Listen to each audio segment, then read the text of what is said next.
Mummy Bombay નો હલવો ખાશો? તું ગમે એટલો હલવો ખાય ને તો તારી જીભ કડવી છે તે કડવી જ રહેવાની, પણ મીઠી થવાની નથી. તું ખોટા પૈસા બગાડશ હલવામાં.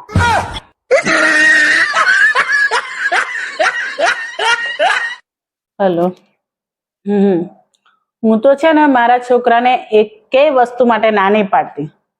બધું જ વસ્તુ એની મરજીથી જ કરે છે. પપ્પા, આ મમ્મી કયા છોકરાની વાત કરે?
લો તમારા 500 રૂપિયા. હવાની મને સામે લઈને બેહાડી રાખી છે 500 રૂપિયા માટે.